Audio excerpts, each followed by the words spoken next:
developed this method of handling hang-ups. And if you got a hang-up, you high-five the person next to you.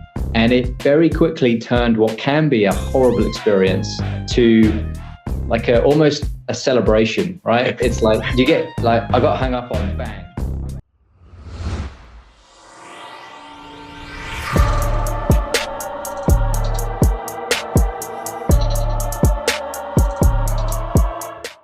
Hey, on this episode of the podcast, we have Rich Waldron. Now, Rich is the CEO of Trade.ai and the co-founder with his partners, Alistair Russell and Dominic Lewis. The company's had incredible success since their launch in 2012, and I think the last valuation of the company, it was over 700 million. So they've done pretty well. Now, unknown to Rich before we spoke, he was actually my first ever client for my sales training company, Mindcell, when we worked together in 2008, I believe, in Southampton. So it was a great podcast. I was super excited to get on there. And I'm so happy for the success that these guys have had. As you'll see, he's a very humble person, and he has shared some fantastic stories, trials and tribulations, and the mindset stuff that he needed as the company grew. There's so many lessons in this episode, and this is a guy who is featured in Forbes magazine, and the company's been featured in multiple magazines, had multiple investors. It is an amazing story, and I hope you enjoy this and get some great lessons out of it as much as I did. So let's jump straight in. Here's Rich. So, hi Rich, and welcome to the show. It's great to catch up with you, my friend, really is. It's been too long. What were we discussing? It's been since 2009, is that right? Yeah, something like that. Okay, Crazy, so yeah. I guess for the start of the show, it'd be good to, and I'm sure you've done this before, but talk the listeners through your journey. I guess we can start from where we met, and I'd be really keen to know that, because I don't even know half the journey that you've been on. But I want to start with something a little bit different compared to any other ones that you've done.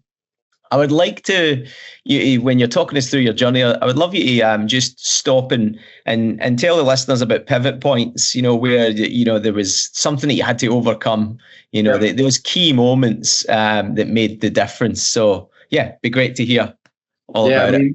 We may not have enough time in the world to be able to get through all of those. I believe you. I guess just a really quick summary. I did a business IT degree a long time ago now, and I was basically somebody that wasn't good enough to be an engineer, but was interested in how to become a programmer. But I was obsessed with understanding business, understanding how business worked, understanding why people buy things, and how you kind of take something to market. So the first job I took after university was joining I think I was the third employee. And that's obviously where we met, at a software company producing websites for small to medium-sized businesses. And it was a great role for me because it did a bit of everything. Managed the design team, got to build a sales team, did frontline customer support, project management. It was kind of all the mismatch of things that you get in a really early stage small company. And for somebody kind of coming into their first proper job, that was a really good experience for me. And sales. And so the sales as well. I mean, the funny thing is, before we met, so obviously Stephen was brought in to help train up our sales team. I couldn't have been more skeptical.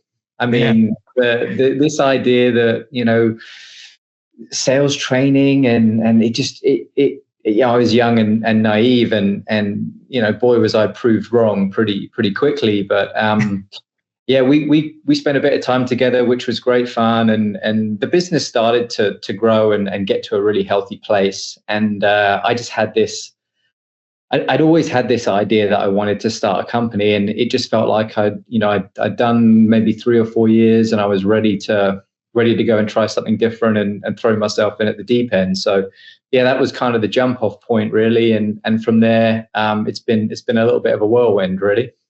Nice.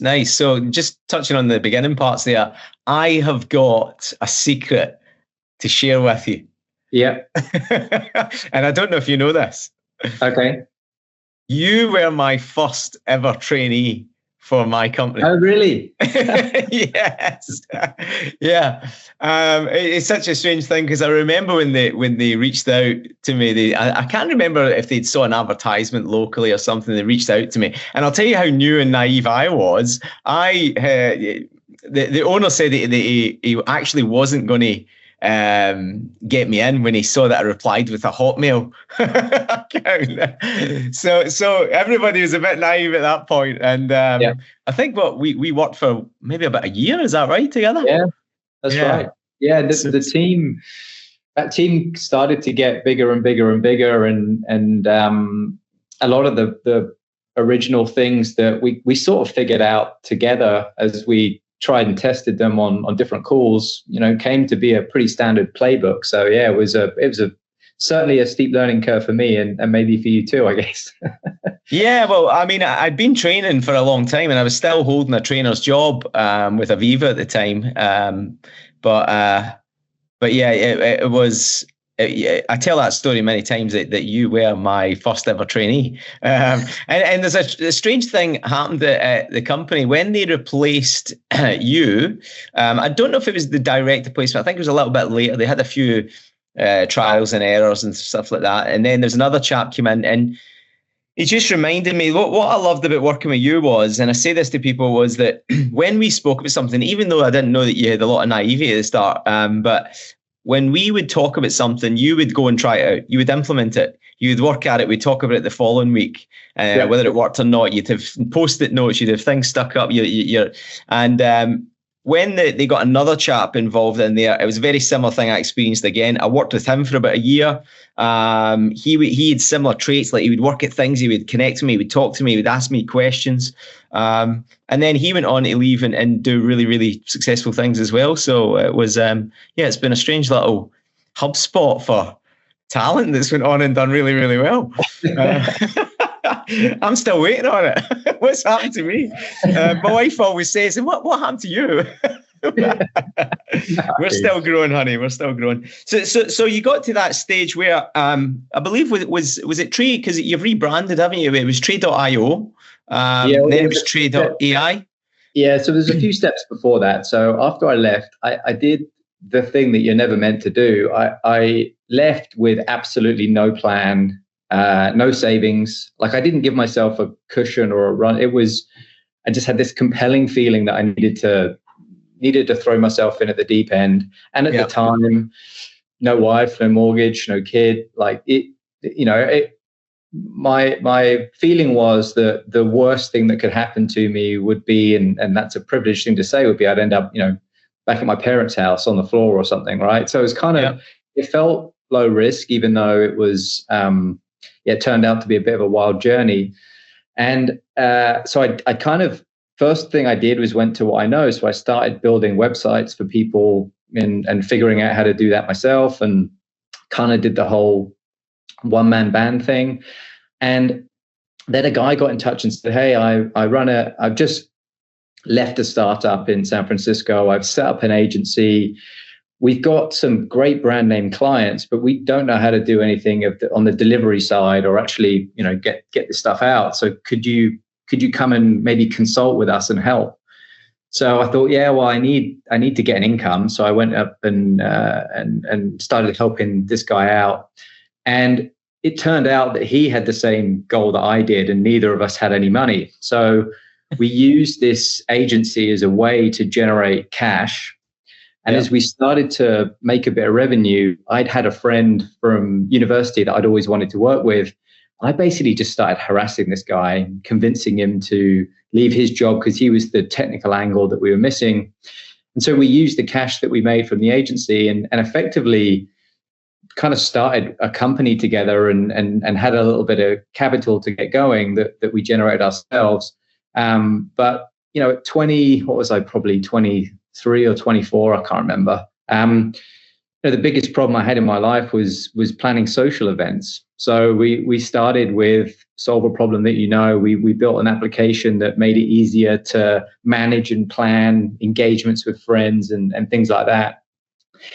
And from then on in, it was I guess back to your point on pivot points, we sort of made every mistake in the book. We built a product without we didn't do any customer testing or figure out like how big a problem this was for anybody else. We just convinced ourselves it was a good idea and built it. And, very quickly we ran out of money, and we'd had to get creative with how we were going to keep going. The last throw of the dice was we joined an accelerator in London in early 2012. And, it had a 2% acceptance rate. So they obviously saw something in us to put us on the program.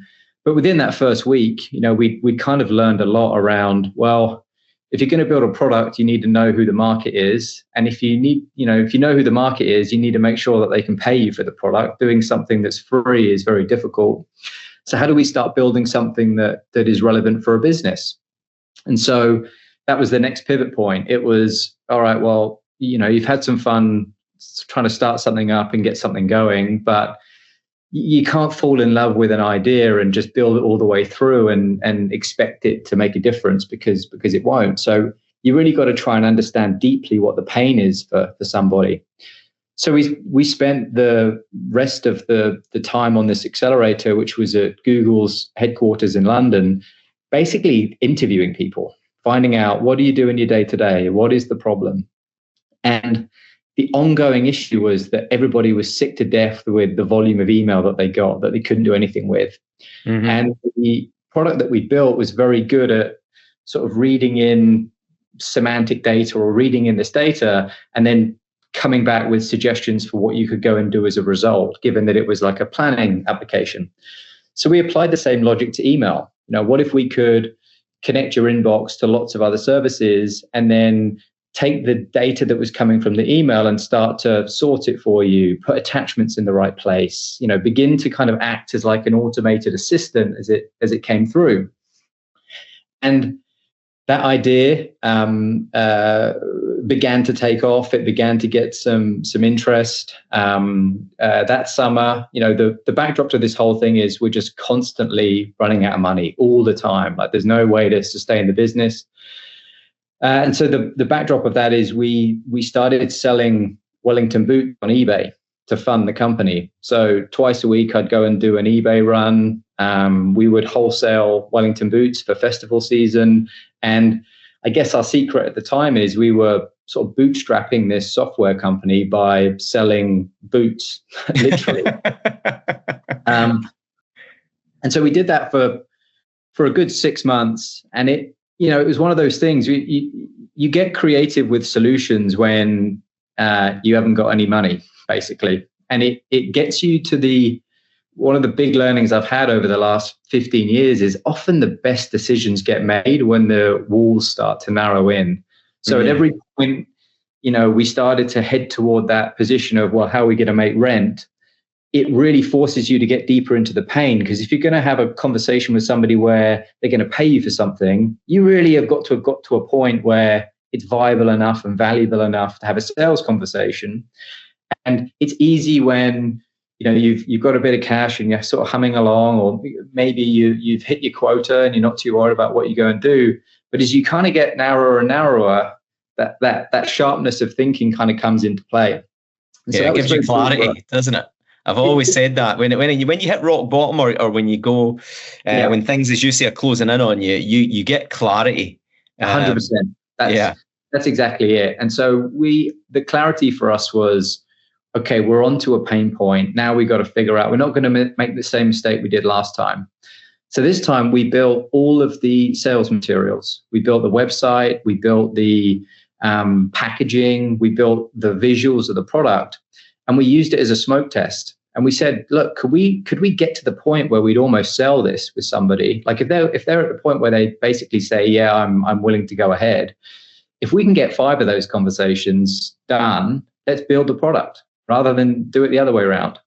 So we did that, and we built this kind of smoke test, and it people would click through and they go to the pricing page and they go talk to sales, and we'd have a conversation with them. And there was enough demand there that we decided that was the thing to do.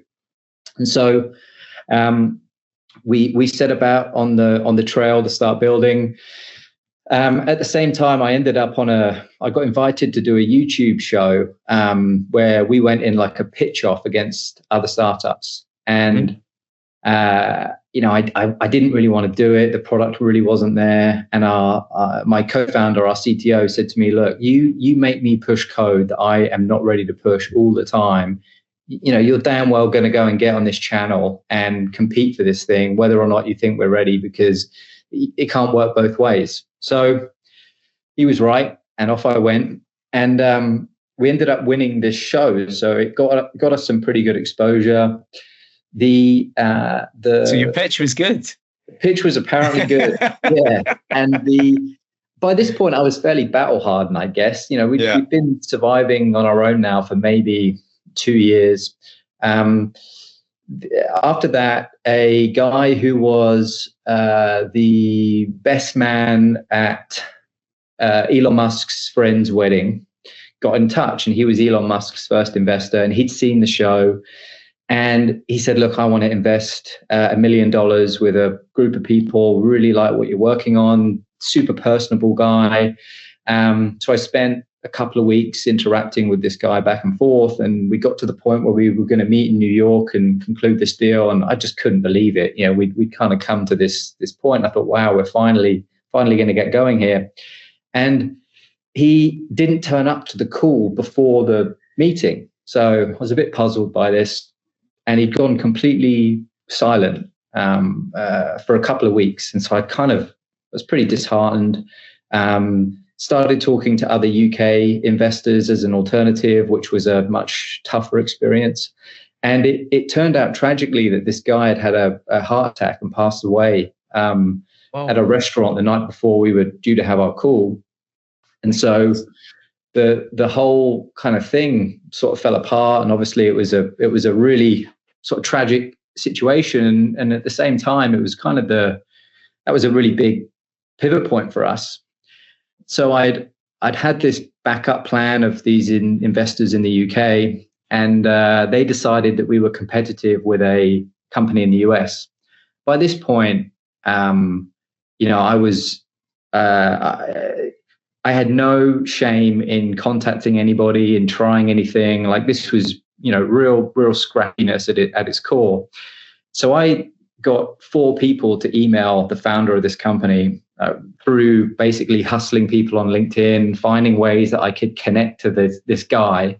And my message to him was, look, you were in my shoes once, and these people think that we're competitive you when we're not. Would you mind giving them a call and telling them? Which is kind of a ridiculous ask, but he did it. And he had the call. He came back to me and he said, look, I don't think these guys are right for you. I don't think they understand what you're doing, but I love the hustle that you've shown here. I'll give you $20,000 to start this company, but you've got to move to San Francisco. And so we're now probably in June or July 2020. And so with about 2 weeks notice, the 3 of us packed up everything we had. I borrowed the cash of my grandparents for the flight, and we moved and went and settled down in San Francisco. And it was that same feeling all over again. Like, we were well out of our depth, didn't have a huge amount of runway, but we figured if we just got out and got in front of people, we'd stand a chance. And from there, we were infected by the place, just a completely different level of thinking, got a lot of access to people that ultimately became customers. Our whole idea completely evolved, and that's when sort of Tray was formed. And we expanded beyond email. We had this idea that, what if you could get all of your tools talking to each other? And what if you could create all these automations that would go out and kind of do these things? And that led to us raising our first sort of seed round of $2 million. And over the course of the next 10 years, we raised $180 million, grew the company to a few hundred people with a headquartered office in San Francisco and one here in the UK in London. And just, from there, it was constantly about building and scaling and figuring out how I think the interesting thing about the pivot point piece is you constantly hit a pivot point where you have to reset your entire thinking. If you think of a company as, and I use a lot of football analogies, so you'll have to bear with me, but if you build a team that gets promoted from non-league into the pro league, you have to build a completely different unit for that division, and then you go up to the next division. Well, you have to do the same again. And it's very much the same. For us, this dream of getting to $1 million of revenue felt like it was a million miles away, and then we got there, and you got to get to 3 in the next year. So everything about what it took to get to $1 million, well, how are you going to scale that and change that? And then when you get to 10, it's a completely different ballpark, different leadership, different level of thinking, and so you're sort of constantly at that pivot point, and you're constantly having to iterate. And if you don't, then you just lose momentum, and you get surpassed. So there's never a level of comfort. It's a constant game of how do you stay on the front foot, how do you stay nimble and on the attack, and then you've got to let the market kind of guide where you go. So is it kind of like getting comfortable with feeling uncomfortable? Oh, totally. Yeah. And you start to get these triggers where if you're comfortable for too long, you've got to get out and change. You go looking for it. You've got to do something different. And I think in a market like the one that we're in, everything that you knew about software sales, the world 2 years ago, is completely different in this AI world today. All the workflows have changed, all the processes have changed, all the ways that we engage change. And it's been really fascinating to see some of the world's biggest companies have to pivot on a dime, because if they don't, it's so easy for something else to come in and supersede them. So it's very much that you can't get to a point of comfort, because that ultimately means you're probably starting to wander off in the wrong direction. Yeah, you've also mentioned there, just with talking about that you got to the point where you are taking action before you feel ready. Yeah. And that's happened a number of times. You were talking about your business partner. You were pushing him with the code, then he pushed you onto the pitch. Yeah. I think there may be a lesson there, for listeners to take action. Do you live by that now that you've experienced it, or do you still hate that? Is it uncomfortable, or are you comfortable with the uncomfortable? No, that feels it. I worry if I'm not doing that. So we've been Trade.io since 2013 through to 2024, I think. Yeah. And we made a decision to rebrand the whole company to Trade.ai early on. Sort of before the real noise had kicked into this market, because you could see the writing was on the wall. And you want to be a vendor that is at the forefront of where the initiative is. And so to take the risk of changing the entire name of the business, we ripped up our product roadmap and rebuilt the whole thing based on where we thought this momentum was gonna move to. I think it was not only the right decision, I think it was a critical decision, because had we not done that, analysts would have viewed us in a different way. Our customers are asking us, what do we do about our AI strategy now? And we've positioned ourselves correctly to go and handle that. And it was a difficult decision to make, because we sort of built a bit of a household name. It's who we were. It was what we're known for. It was how I've referred to the company for a long time. And it seems like a relatively small thing, but as I'm sure from building your own business, that becomes your calling card. Like, that's the thing that if you change it in some way, you risk not being found anymore. But I think that leaning in and that being comfortable, a good example of that is me reaching out to that CEO for getting him to do that call. I'm a nobody in a 3-person company 5,000 miles away. That was like, screw it, I'm gonna I'll email this guy however many times it takes. I'll call him however many times it takes to get my shot in front of him. And, that's is a high-powered guy in a big company. And he turned out to be an absolute gem and a brilliant investor and now a friend. But back then, that, it would have been easy to say, well, I'm not going to try and call that guy. Like, what if he asks me these questions? I'm not going to be able to answer them. I always used to feel the same about investor meetings early on. It's an intimidating meeting to go into. If you've sort of seen Dragon's Den, the first time you go in, it feels a bit like that. You're getting grilled from every angle. You need to know all the numbers. You've got to be ready, and it takes. You realize that it takes an experience to get comfortable doing that. But the only way that's going to happen is if you don't mind looking like an idiot a few times on the way through. And I think that's probably the thing that it would say on my gravestone. Didn't mind looking like an idiot on a regular basis. I think that's a good lesson for people. It's kind of the takeaway.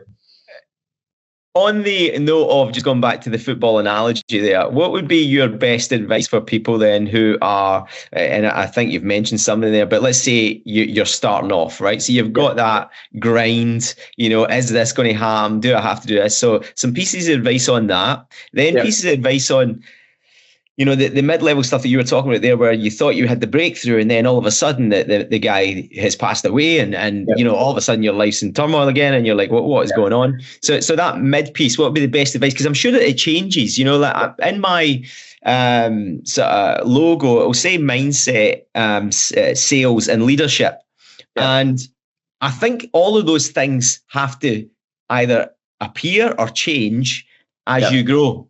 Yeah. So it'd be nice to understand what would you say would be the best lessons when it's starting point, the best lessons when you're at that midpoint, and then now onwards, when you're scaling to a multi-million pound company, what would be the lessons there?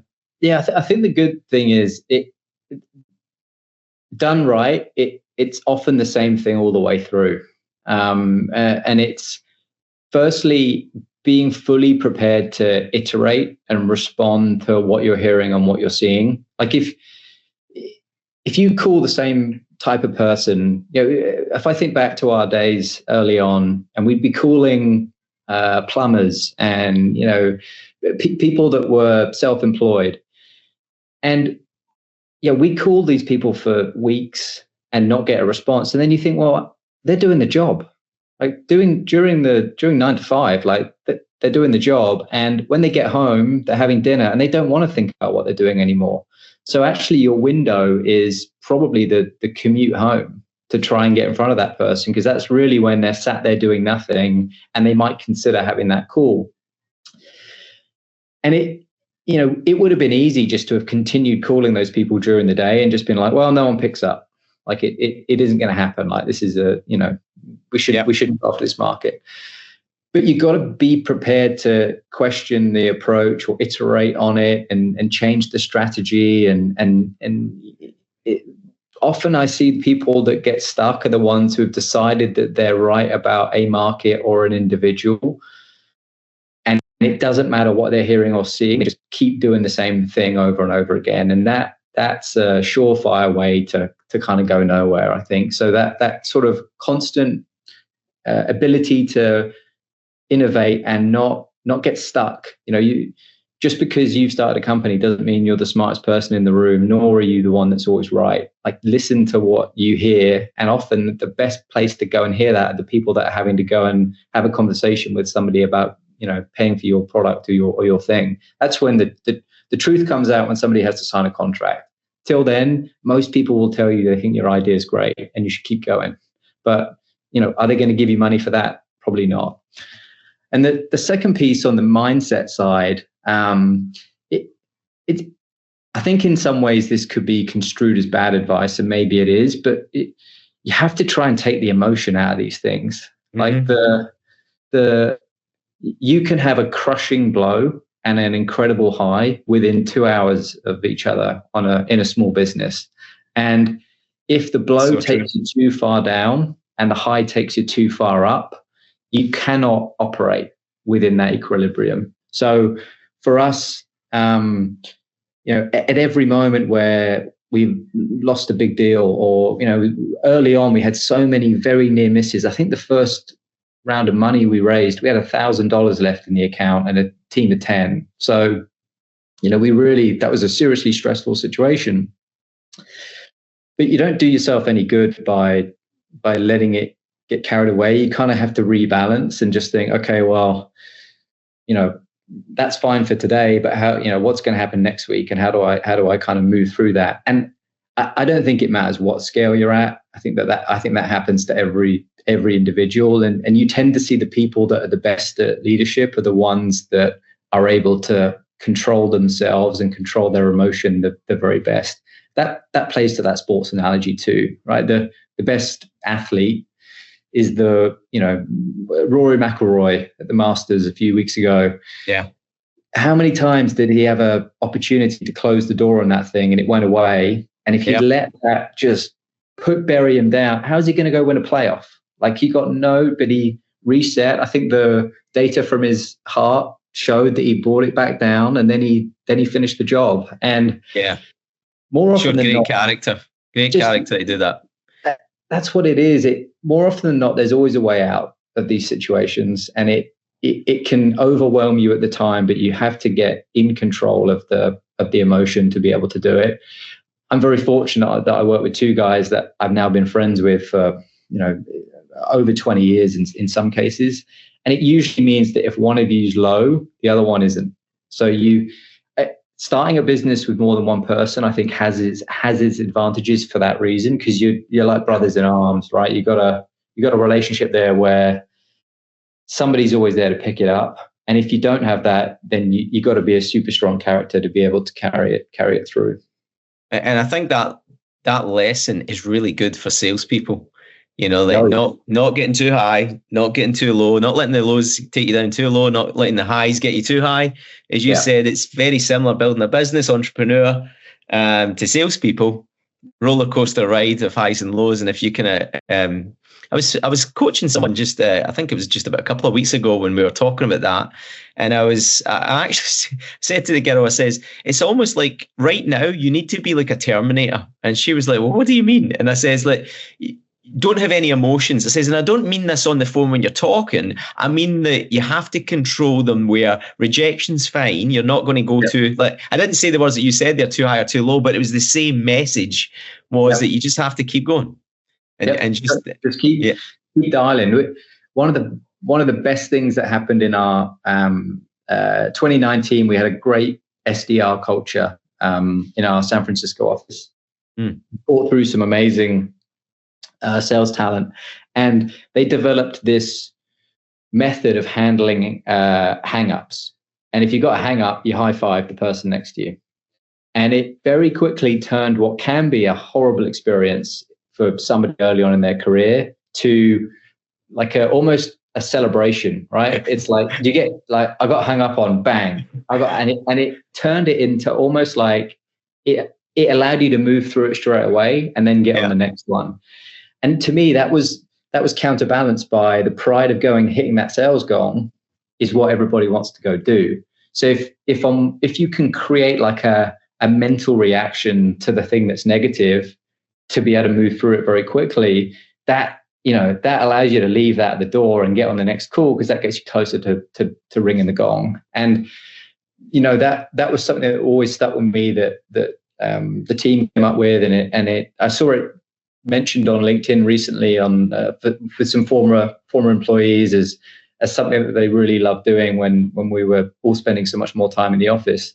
But I loved that. I loved that approach to, rather than let it feel personal or whatever else, it's like, no, I got hung up on. Fantastic. Next call. Let's go.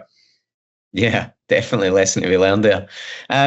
Here's a question for you, because I've trained in America and I've trained in the UK, and I think the reactions in America, it was very different. I remember one of the clients says to me, he wanted a report back saying, I want this done the same way, a bit like a McDonald's factory where the training I know will be done the same anywhere you go. And it took me about 2 hours into my visit to give them a call and say it can't be done. Because the selling, what they say in America and the things that they get, I shouldn't say get away with, but that they get a different reaction from business owners in America than you would in the UK, 100%. By saying certain things and closing that little bit harder or that little bit cheesier, quote or phrase. But I would say one thing, that when I delivered training over there, and it was the high five moment that you got me thinking about this, what you were mentioning there, they absolutely love it. Yeah. When you're good, you can capture the audience. They love it. And I'll never forget, I got off the plane. I was jet lagged. I had to be there in a few hours' time. And at 8 a.m. in the morning, I think I checked in about 3 a.m., something like that. And I got there at 7:30. And they just said to me, like, can you speak to the team? Can you do a little sort of motivational talk? And I says, okay, sure. And I remember just deciding, right, you got to get in the zone, just give everything you've got to these people as if you've got full of energy. And I gave everything, for about 15, 20 minutes. It wasn't a long talk. And there was high fives, there was fist pumps, there was chest pumps on the way out. They were almost carrying me. And I thought, this place is great. This is the reaction you want. So here's my question to you. Selling in America, with your SDR teams or whatever it is, and selling in the UK. What do you feel is the biggest difference? And do you feel that one's stronger than the other? Completely different in my experience. And I think I'm not going to delve too far into politics or cultures, but if you think about the difference, America is the land of opportunity because there's no safety net and there's no ceiling. So everybody coming in is only 2 steps away from, absolutely flying, or 2 steps away from being on their knees. And if you think about that with a seller's mentality, you have to run every single day because there is no way, there isn't a healthcare system that's going to support you. There isn't there isn't a home that's going to be provided for you, or accommodation that's going to be provided. Like, you have to run. And in the same way, the thing that they're so good at is celebrating each other's success and celebrating that journey, how you get there. And it's why I think the best person to sell to is another salesperson. And in the US, almost everybody's a salesperson. They all want to drive toward getting to a certain stage in life, or there's a real culture of growth. And it means that if I'm selling to you, and we're in that American culture, I'm selling you the best possible version of who I am, what I can be, and what this thing is. And you want to believe that, and you want to buy it because you want to get there too. And I think the UK is different. We are more, we have a different culture. I think we're maybe less celebratory of each other. There's probably in some cases more reality there. I think there's a little bit of more posturing that goes on in the US, but it's even more relationship driven here, right? I think it's, you get into business with somebody, you're going to be in business with them for a long time. There's a lot of trust. You have to work at a different angle. And I think some of the best sellers I've seen have been able to take bits from both and build that into what they do. Having a long-term approach to a customer relationship, getting to a level with somebody, but at the same time, it's that overwhelming positivity that you want to be around. And if you don't turn up with that positivity, it's very difficult to maintain. And if every call that you make or every person that you get in touch with is an opportunity, you've got to be at your very best for every single one. And I think we don't get there aren't the same types of companies for people to learn from here. So if you start your career in software sales in the US and you work for some of the biggest sales companies in the world, it's a great training center and it creates a lot of great people coming out. I think it's getting better now in the UK, but back before we started 15 years ago, not as many of the software companies had come and set up their offices in EMEA. They didn't have the same exposure, and it meant that it was harder to go and find. Like a lot of people would come out of call centers, which run in a different way because of the types of people that they're serving, and I think that it just didn't create the same kind of mentality. So I think there's definitely a balance between the two. We find that getting the teams together is great because we have a bunch of our American team over this week at a conference in London, and it's a constant education for both sides. If you can if you're somebody that is fully willing to learn and iterate all the time, kind of going back to that pivot point, you pick up so much from both cultures. And I think the last thing I'd say on that is different regions have completely different stuff. Like I wouldn't expect to go and deploy a American selling program in France. Like it's never going to work. You got to know what's going to fit. Like how do people buy here? Like what matters to them? What do they value? How do they work? If you go and sell into Scandinavia, the day ends exactly at the point the day ends. So if you're used to, I'm going to email them out of hour, that's not going to happen. And so you got to adapt all those things. And as you said, you're totally right. There's no way the programs translate because the buyers are different, the markets are different, the cultures are different, and the DNA can be the same, but the approach has to be different. Yeah. So what's been the biggest lessons that you would say, or the biggest advice in selling? You've given some good advice in mindset for the people listening. Let's look at the sales and the leadership piece, and we'll come on to leadership in a second. But what would you say has been your biggest lessons learned, or the best advice, or any advice that you would give people in selling and sales? I think from a selling perspective, for me, I guess rather than advice, I prefer just talking through experience because you can take bits and apply it. I think you have to understand what type of sale you're making. So early on, we had a very transactional sales model. Right? It was land the product, get the deal done, move it over to the customer support team, go and get the next one done. And so that changes how you set up comp plans. That changes how that's high activity. That's quick turnaround. The people that are successful there, we hired a lot of college athletes because preparation, like literally the numbers would tell you who was going to be the best seller there. That was very different when we started selling more strategic accounts, longer sales cycles, look to grow through expansion, completely different playbook. It's far more relationship driven. It's far more about how you navigate and strategically think about an account. Actually, the activity-based sale there could harm your long-term prospects. I think what for me it all boils down to, there is nothing better than getting in front of somebody. Like if you ever have the opportunity to engineer a way where even if you go meet somebody for coffee, even if you're in the city that they're in and you try and turn up at their office or whatever it is, people buy from people. It doesn't matter how good your product or your brand is or whatever, anybody else.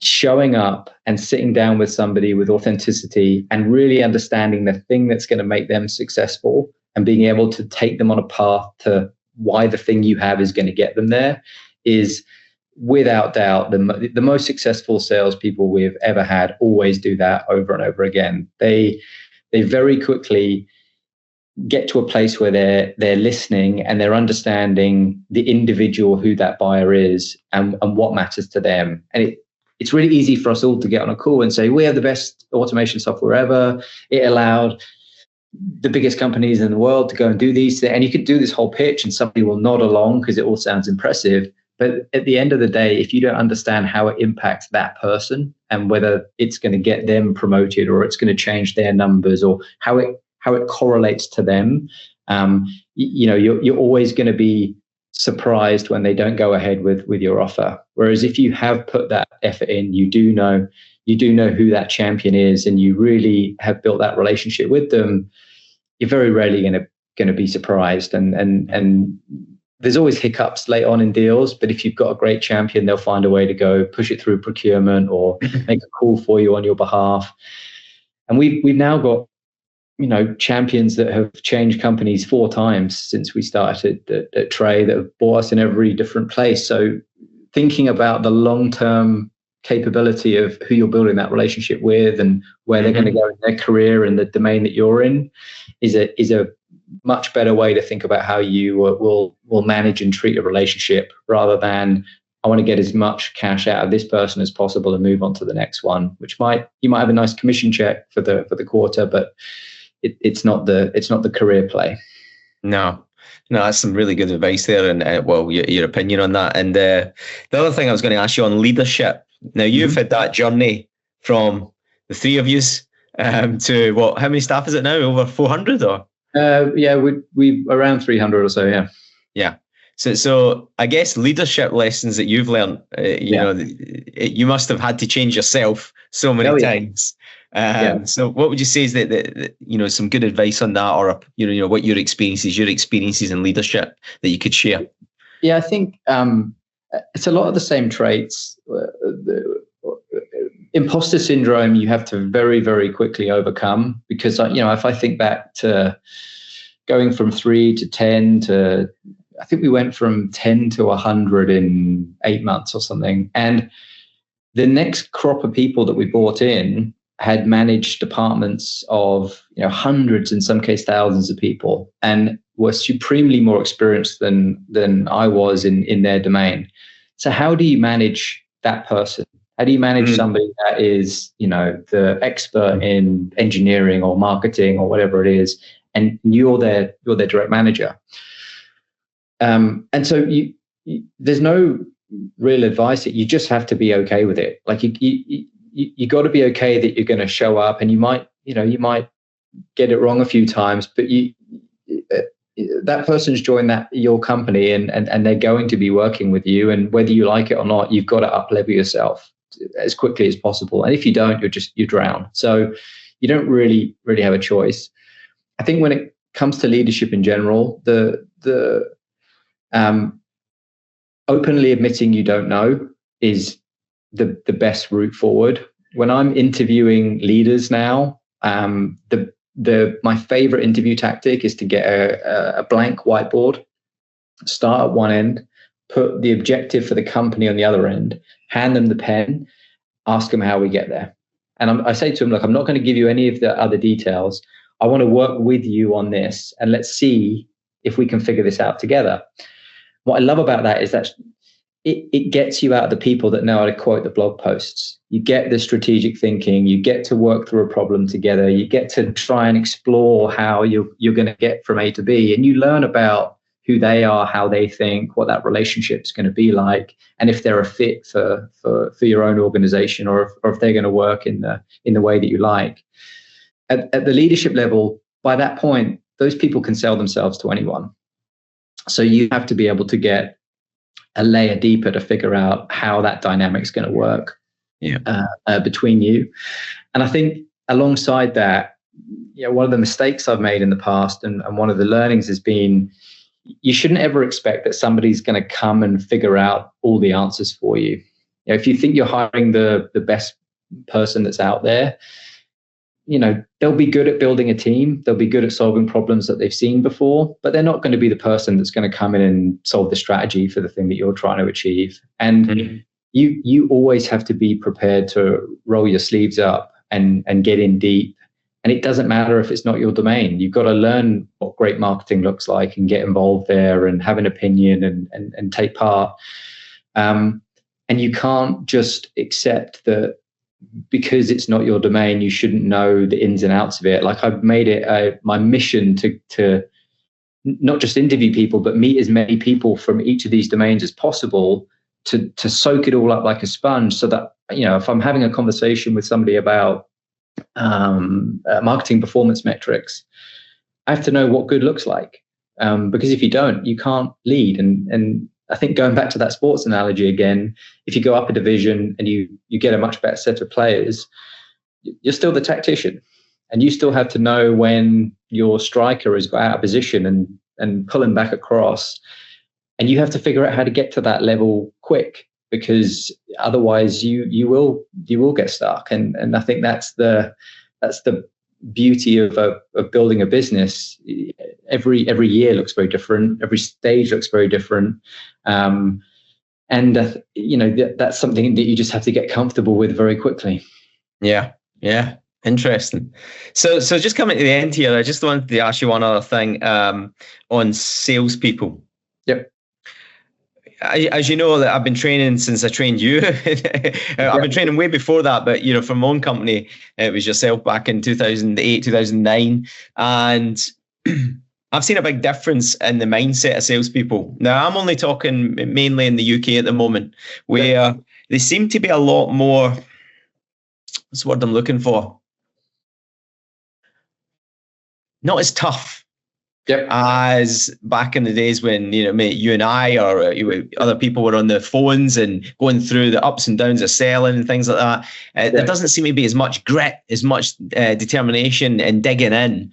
And I saw recently somewhere, I think it was the UFC president Dana White was talking about, there is so many weak people out there nowadays that if a savage comes along, they'll just take over. It'll be a lot easier. Success will be a lot easier for the savages that come along. So I just would be interested to know your viewpoint, your opinion on salespeople at the moment, and if you've saw any changes from the past to the present, and what can we do if things need to be done to change? Because I've certainly had to change the way that I train. Yeah. But because to know your opinions on it. Yeah, I think that I actually think that grit and determination is coming back. Because I think what happened is we got into a period where there was a 10-year run where so many businesses were operating in a low interest rate, fantastic economy. You saw a lot more company perks. It was much easier to change jobs. So if you didn't like, the push, or you didn't like sort of the demand that was put on you, you could kind of pack up and go get a job quickly somewhere else and move on. The world's got a lot tougher. We've obviously had some massive economic swings. There's been a much greater pressure on business, and that is creating that's bringing that grit back, because you don't have the same optionality. You have to grind and push through. And I think if I was I wouldn't even say just a salesperson. I mean, in any role, don't sleep on AI, because if you're not on top of this thing, it's going to write better emails than you will. It's going to collate information better than you will. It'll never replace your ability to create a relationship with somebody and lead them to a point where they make a purchase from you because they're buying from you. Mm-hmm. And so I'd be thinking about longevity in my career. I'd be thinking, how do I take advantage of all these amazing tools and become that savage, which can go, clean up in these markets? Because there are companies now that are having a third of the less salespeople and getting to double the revenue that they were before. So it is a bit of a survival of the fittest out there. And I think we're starting to see that come back through. I think for somebody getting into their career now, I'd still look around you, because everybody's your competition. That doesn't mean that you don't like working with them and that they're not your friend, but you're in competition with everybody else. You want to make more commission than everybody else. You want to that's the way that you're going to win in this game. And if you're not, technology is going to catch you up. Somebody else will as well. So it is now's the time to run. And I think I've been buoyed by the types of candidates that we've seen coming through, because they've been through tough cycles. And I love hiring people that have failed somewhere or had a tough moment, because you need to, that hardens the mind, and it gives you the presence to go and do things that other people don't think can be done. Nice. Excellent. Well, Rich, thank you. It's been a pleasure. Thank you so much for doing this. I know you must be really busy. Yeah, no worries. And we'll catch up soon. If there's anything I can do in return, like any talks at London or whatever, just give me a shout. Yeah, and I'd be happy to do it for you. Drop me a note if you're around, and we'll grab a beer or something. Sounds good. Sounds good. Okay, Rich, thanks very much. Cheers. Take care, mate. That's a wrap on another episode of the SalesPRO Edge.